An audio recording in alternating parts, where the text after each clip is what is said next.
The lakeside resort of Naivasha was the destination of all arms of government this week, and retreat was on the lips of the executive as President Ruto led his cabinet in a session of reflection over government performance. And out of debt distress is the sound of victory coming out of Naivasha as Kenya Kwanza talks up the state of the economy. Retreat and reality, we seek the facts in between. And talking of retreat, it is no surrender as governors draw the battle lines and accuse the national government of, quote, these are their words, killing devolution. What is the murder weapon? And who is the bearer? And can the bearer be placed at the scene of the alleged killing of devolution? We devolve the facts. On Sam Sense, there is devolution of reason as a challenge on members of parliament to think seemingly goes unheeded. On Kaikai's kicker, withdrawal symptoms detected in the prosecution of graft cases. And on my take, love is in the air. Never mind, it's been a week since Valentine's Day. I will tell you why rival politicians are painting Nairobi and Addis Ababa red. The News Gang is here. The successful execution of both the buyback and the new bond issue demonstrate strong investor confidence in Kenya through the international capital markets and a vote of confidence in the government's overall economic management, particularly our public debt management strategy. And that was the call that came out of that 3-day retreat that took place in Naivasha this week. And it wasn't just the cabinet, it would seem all of government was in Naivasha. Welcome to the show, everybody. The hashtag is NewsGang. You can tweet us at Citizen TV Kenya, or you can X us. Is that what it is? It still sounds a little weird. All right, I will behave because today we have a guest gangster on the show. Very happy to host Ndiri Tumuruthi. He's a former governor of Laikipia County. Thank you very much for joining us on the program. My pleasure. For tonight, you'll be a gangster. Tomorrow, you can go back to being a law-abiding citizen. But, you know, we'll take you through how it goes. But thanks for joining us. It is my pleasure. I think let's begin by getting a round of thoughts around, you know, the retreat. Sam, I'll start with you. So almost everybody was there. So it was meant to be an executive cabinet retreat, but they invited members of National Assembly. Then the governors were there as well. Coincidentally, and maybe not related, you know, the judiciary was also in the same venue. We also saw Azimio leader Kalonzo Musyoka. It's like the whole of government was in Naivasha. But, you know, just your thoughts on the conversation that came out, which was largely about the economy, perhaps as it should be, because the economy and the cost of living is something that is, you know, really on top of everyone's minds at the moment. Right. Remember that the reports, I think, started coming in towards the end of last week that there would be that important retreat. And specifically, the communication was sort of saying it is for the cabinet having an opportunity to reflect on the journey they have walked, but also to set the agenda for the year 2024.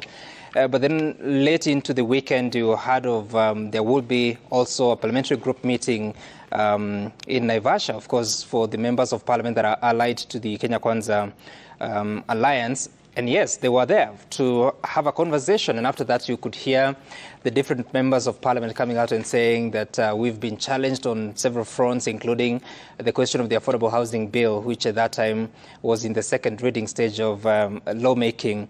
And clearly you can see that it is just after. So that was on Monday, but on Wednesday, the House, that is the National Assembly, was able to dispense with the Affordable Housing Bill of 2023 and now heads to the Senate. Of course, there has been a lot of conversations on whether should it go to the Senate, should it not, because obviously of what had been indicated in the bill, that it's not a bill concerning counties. But beyond that, then you find a president who is keen on having a conversation with his members of the cabinet to really talk about issues of concern. Of course, we don't know much of what was going on inside there, but the little that came out, you would hear of the president speaking to the cabinet secretaries and the principal secretaries and telling them, I hired you for a reason, and I know you're competent. There are certain things they do not expect you to be doing, especially on questions of graft or people coming to him and saying that, or going to the PSs and the CSs and saying they have been sent by the president. So he spelled that out quite clearly on what he expects of them. But then again, as you say, the question of the economy, it was just about a week or so, just over a few days over a week, that we had the National Treasury communicating to the country of the 1.5 billion euro bond that was successfully issued, and of course bringing on board some resources that are being used to pay part of the $2 billion euro bond that of course is due in June 2024. So the president is saying that those resources have been quite instrumental in clearing that, but also building the confidence of the economy. Of course, you must have seen what has been happening the past few days, or is it now 2 weeks, between the Kenya shilling and the dollar. So the president was sort of speaking about it yesterday on what that exactly has done to the economy. Of course, many questions being asked and on whether that is real, that is natural, whether it will hold or it's a bit of an intervention that may not be explained. Yeah, and we'll come and talk a little bit about that. But, you know, you mentioned the fact that he now says the economy is on the right path. I'd like us to listen to the president shortly after talking about the buyback, the Eurobond, and the issue of our debt no longer being one of distress. Let's listen to the president now.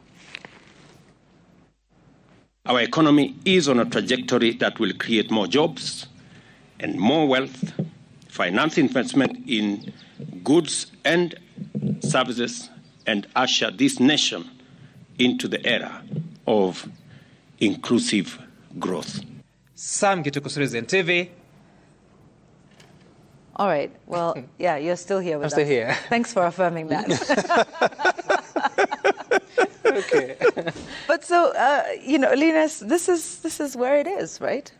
Right. And for me, the first thing that I would really like to talk about is style, and then we talk about substance, which is what has been in the last few sound bites. I think for the country, this was a good break. It was good to see government in a setting that looks like it did. Thoughtful, sober, no anger, away from sunroofs of the vehicles. I think in governance there should be moments like this. There should be days like this. There should be weeks like this, where you actually concentrate just on the issues. And then if you look at the rhetoric as well, this time you don't hear of us versus them, wale na wale wengine and all that. All that was taken a break because the government seemingly took a different approach. Very thoughtful, it appeared, and not divisive as some of those public rallies and roadside meetings have been. So Naivasha was a very, very good break, not just for government, but also for the country. The tone was good, and the week was good, not divisive. It was quite a good week. Now down to the substance as well. I think it helps for, especially in building public confidence, to see government concentrate on an issue as serious as the country is currently facing. I think compared to the last few weeks, this was notable for the fact that government actually concentrated on discussing the economy.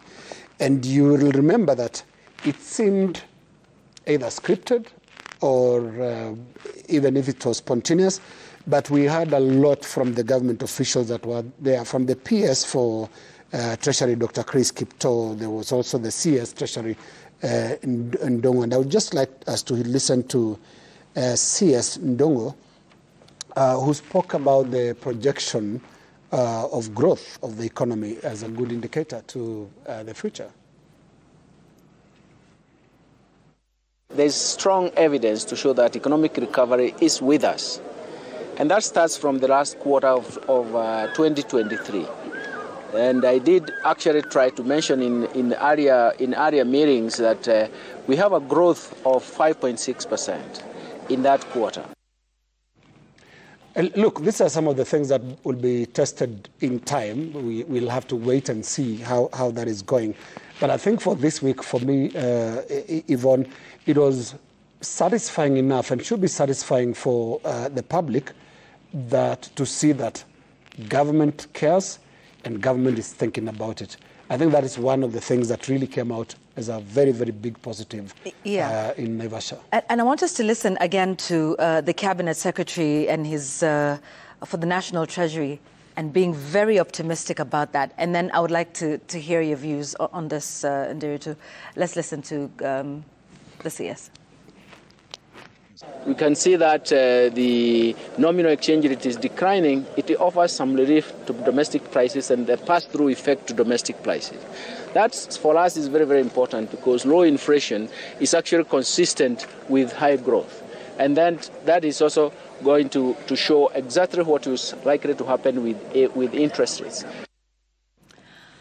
All right. Thank you for joining us. So what are your thoughts as to the conversation that happened, the way the presentations were made, the communication that comes out now saying things are, you know, on an upward trajectory? First of all, do you agree with that assessment?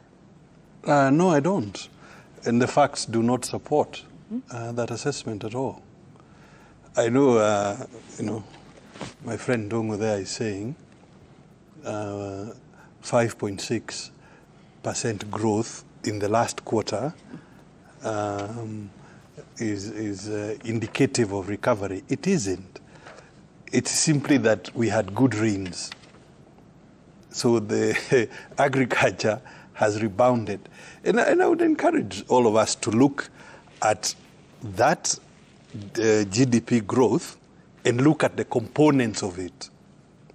What you will find is that only agriculture did well. Transport and service and communications, in fact, shrunk or decelerated, so it is growing at a much slower pace. That's the effect of you know, higher prices of fuel and so on. So, you know, government should not really pretend or to try and take credit simply because we had good rains. It has nothing to do with what the 5.6 is not a result of their efforts. It is simply that, you know, by grace of God, we had reasonable rains. And I can tell you, if the wrong rains in this year are not as good as last year, you know, you will see again growth dipping towards 5% or even less. Obviously, the scripting, to me, this was government or the regime getting together to try and maybe have a consistency in the way they tell their story. And that's fine for them, except that the story is embellished, is not a realistic story. Go to the Eurobond, and the point that is made there, that the fact of the buyback and the success of the 1.5 billion USD issue indicates confidence. Well, it doesn't. Look, if you're willing to pay very high interest rates, you can always find somebody to lend it to you. Now, that Eurobond is at 10.35%. That money is going to pay off an earlier Eurobond that was at 6.3%. How can that constitute success? Basically, what you're doing, you know, you've moved from this Shylock, okay, they're not Shylock, but you've moved from this Shylock and gone to an even more expensive Shylock. The new Eurobond is also for a shorter period of time. It's for 7 years. The previous one was for 10 years. Yeah. And I think but Governor, to get out of that distress, don't you think looking for a friendlier Shylock is not a bad thing? I would not really agree with you Because are you out of debt distress? Let us define debt distress. Debt distress is when you find that with each passing day, the proportion of your income that is going to pay the debt is rising. That's what debt distress is. Just do the arithmetic. If you have traded a loan that was 6.3% for a loan that you're now paying 10.3%, the debt distress is actually increasing. It is not declining. What is debt distress? The best indicator is you look at what proportion of your income is going to pay the debt. And the higher that proportion grows, the more in distress you are. It's not that you have defaulted, but you are moving closer and closer to default. Now, if they had issued a Eurobond at a lower rate, then the debt service would be less. And then you could argue that you are beginning to get out of debt distress. But is it possible in the circumstances, a lower rate than that? Well, if you're managing your economy well. I mean, in just the last 20 years, we've had circumstances where it was possible. That's what I'm asking, because in, I think it was the year 2021, and the then National Treasury Cabinet Secretary was steering a process of getting another Eurobond. It was more than 8%, so they held back. Precisely. So when you find that the market perception, the way the market perceives your risk, if that is going against you, then you must stop and change course. If I take you back 20 years ago, you will see that Kenya, this republic, was able to consistently switch more expensive debt for cheaper debt. And that is how you get out of debt distress. Not by trading cheaper debt for more expensive debt. What you're actually doing is worsening the debt distress. And I bet you, watch the assessment they're going to do with IMF, who is now their best friend, and it will come out saying, we are at a higher probability, or we are at a higher debt risk of default, because with what has happened this year, the debt service, meaning the amount of interest you're paying plus the principal, is about 72% of ordinary revenue. Okay.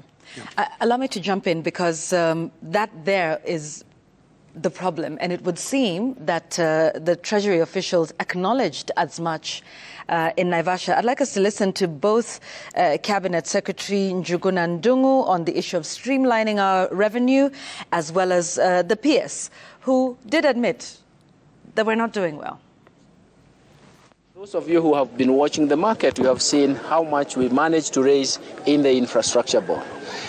That is a signal that everybody has seen that we are resolving the constraints one by one, and we are going to lock ourselves into a high vibrancy growth. The KRA has 20 million registered PINs. There are only 8.5 that are active, and even those 8.5 are not paying taxes. So we need to talk about, and I think, Your Excellency, it's more about education and awareness. I think we seem to have lost this story around taxation. So there we are. We're in a bit of a crunch. We're not collecting enough money to be able to pay what we owe. Then some would say, well, you've got to find that money somewhere. Wouldn't you then go and borrow it, especially when you've got a date looming, which is June 2024, June this year?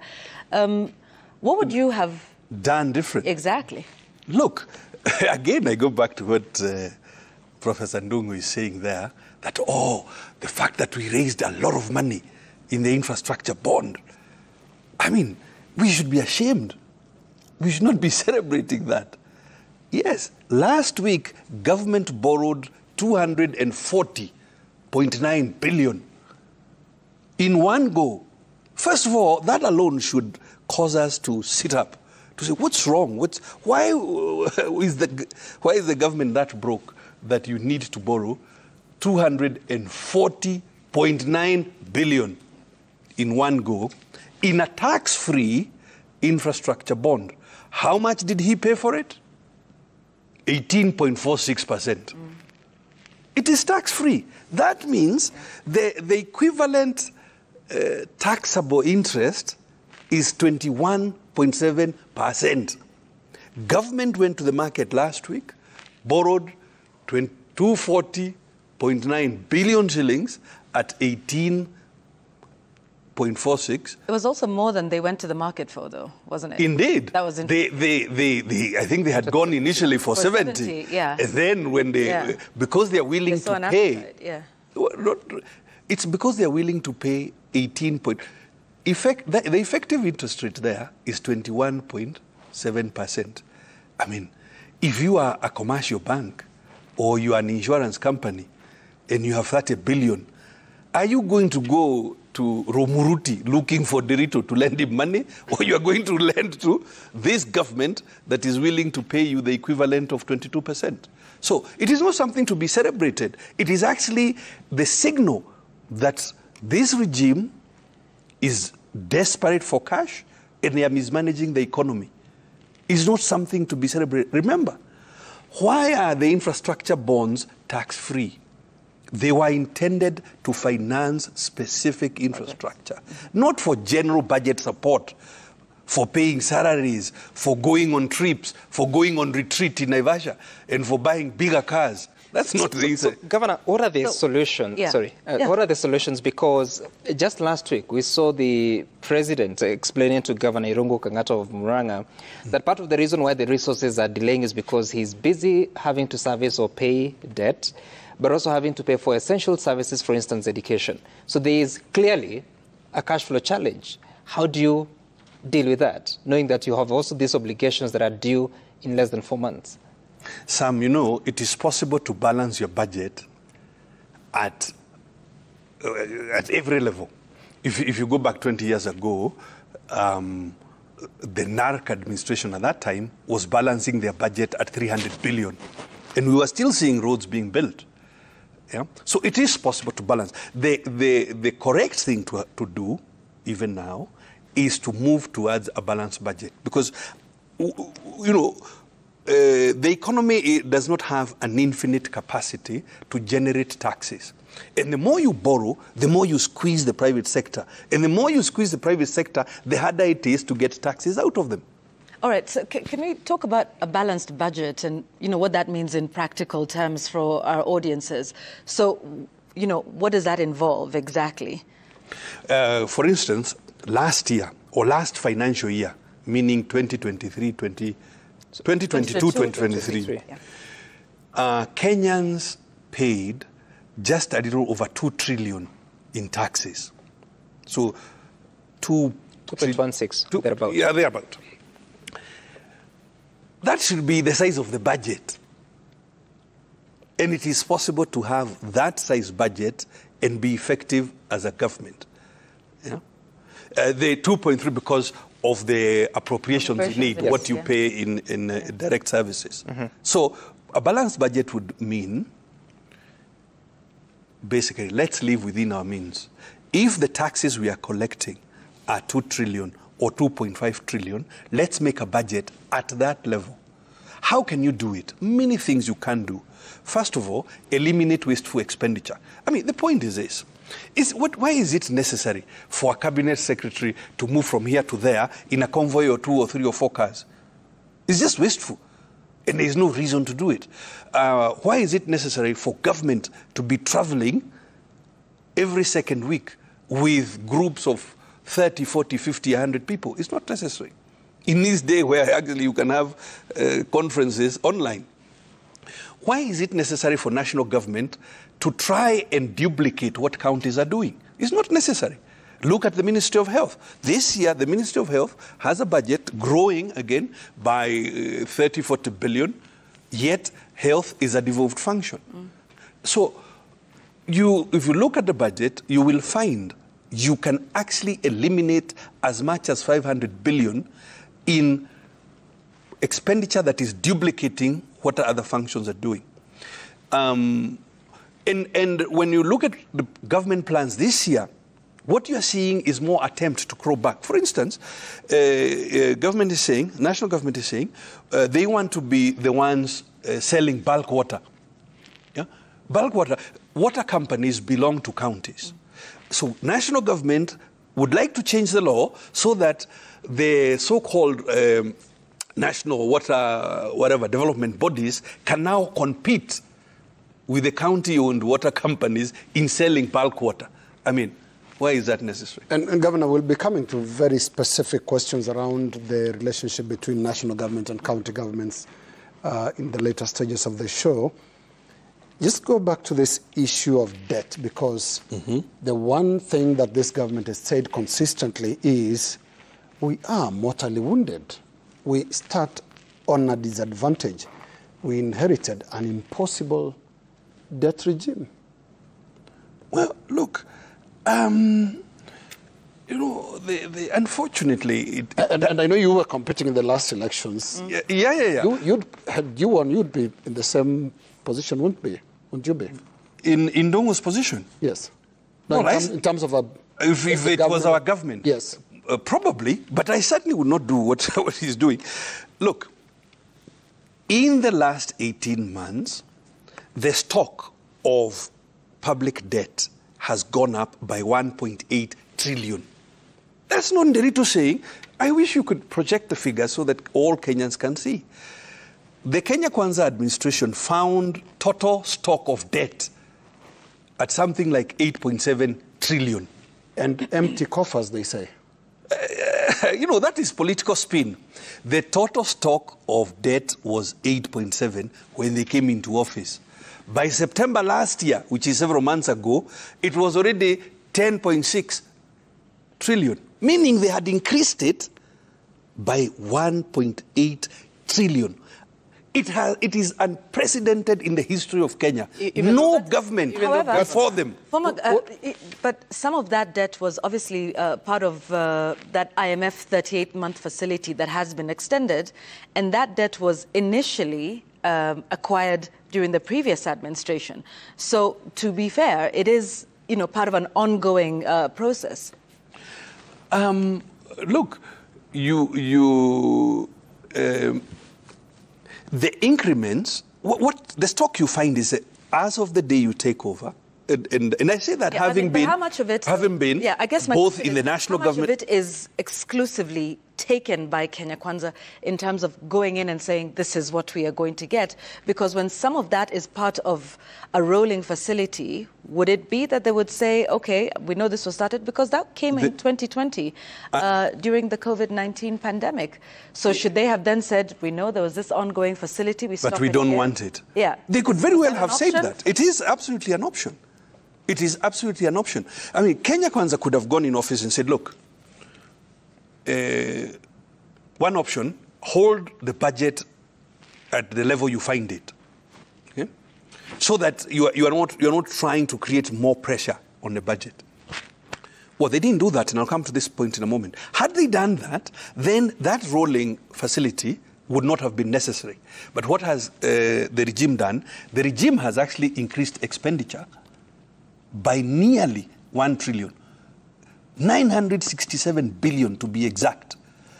You know, the level of expenditure they found, now we can argue, was it high already? Maybe it was already high. But whatever they found, on top of that, they are spending, in that 18 months, nearly 1 trillion shillings more. And that's where the problem is. We must live within our means. There's something we are likely to miss here, because part of the reason why the debt has grown up by 1.8 trillion shillings is because of the exchange rate. And I'm looking at the numbers according to the CBK bulletin. As of June 2022, which was 2 months before the end of President Kenyatta's tenure, the external debt, that is the foreign debt, was $36.58 billion US. As of December last year, which is during President Ruto's presidency, it was $38.92 billion US. That's just over $2 billion US increment. But then again, because of the dollar, it has changed from 4.2 billion shillings in June 2022 to 6 billion shillings in 2023 December. At the same time, the same debt, because of the changes in the foreign exchange between Kenya shilling and the US dollar, the same debt in December was 6.1 trillion shillings. If you use the current exchange rate, it is actually 5.5 trillion shillings. Indeed. So how then do you account for those fluctuations for Forex, but at the same time the debt accumulation by the regime, so that then you can explain what they should be doing, but they are not? The exchange rate is a reflection of about three big things. The first thing is actually a reflection of the confidence that investors, both local but particularly international investors, feel in your management of the economy. The second thing, of course, the exchange rate is a reflection of the balance between what you're producing for export and what you're importing into your own country. You, as a government, you have some measure of control on both those big points. Let me start with confidence. Well, why have foreign investors left the Nairobi Securities Exchange? It is mainly because they don't have confidence in the way this economy is moving. And they feel they are better off to go to more stable markets, maybe invest in American securities and so on. And that's what has made the NSC to be ranked the worst performing securities exchange in the world, because investors are leaving. And portfolio investors, you know, unlike, say, if you have a factory, a portfolio investor, you make a phone call or you go on your computer and you sell. If you feel there's something wrong there, you sell off. And that has happened. On the exchange rate, it's about what you produce, your competitiveness versus what you are importing.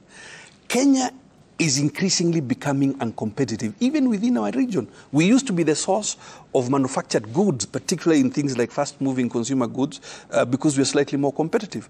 The cost function, the cost of electricity, the cost of logistics, the cost of transport, the cost of everything, and unpredictable taxes, all of that is making Kenya uncompetitive, meaning we are not exporting as much as we used to or as much as we could.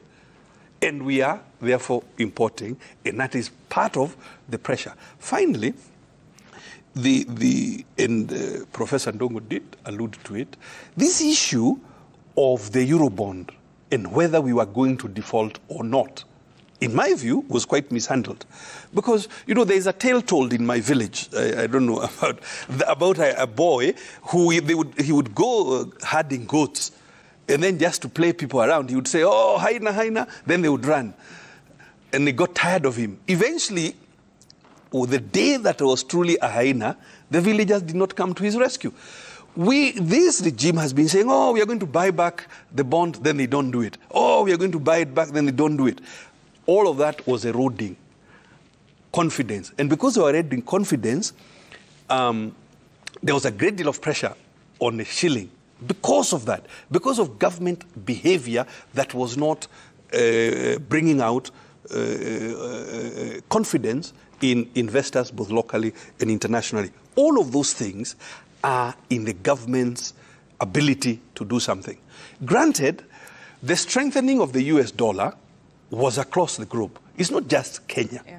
But the way you can also assess is to ask yourself, why then was the Kenya shilling losing ground against the Rwanda franc, the Ugandan shilling, the Tanzanian shilling, all over the region? There's something we were doing. They say it was being propped. Artificially. Well, you know, Dr. Thuge had to find something to say when you guys questioned him about what was going on. Look, there are times when central bank does have to intervene. Remember, exchange volatility, like is happening right now, is very dangerous for an economy. Look, last week it was 162. So if you are a business planning imports or making invoices or making contracts because you are exporting, you are working with 162. Last week or the week before. During last weekend, you were at 140. Yeah. Today, you are back at 150. I mean, how can you... That instability is one of the most dangerous things for any economy, because trade exporters, importers, businesses are not able to price, you know, for any length of time. So it's not something to be celebrated that, oh, it came down and it came down quickly. is actually very, very, that is what caused the financial crisis in Asia in 2008. So there are instances where central banks must intervene to quell the volatility of any exchange rate. You know, and unfortunately, we've been doing very well. And if you were to be specific, what would that intervention look like? Well, you're either buying or selling dollars depending on the way the market is behaving. There can be no doubt there has been speculation on the shilling. That speculation is in part caused by government behavior. This behavior of feeling you need to make a promise, you know, go, and I am glad you said that there was at least a few days when people were not on the road making promises. That behavior of making daily promises actually causes instability in the markets. So the specific things that government ought to do, in my view, and I don't hold brief for this particular regime or any other, but I think governments should do more of what Linus, you said here, that there is no need to be on the road daily, be more reflective, take more time to understand the numbers. I mean, it's not humanly possible that every single day you are on the road, locally, internationally, in the region, and somehow you have all the numbers on your fingertips and you're managing the economy by remote control. It doesn't work. Okay, let's... Can I give you the numbers? Speak of the numbers. Give us those...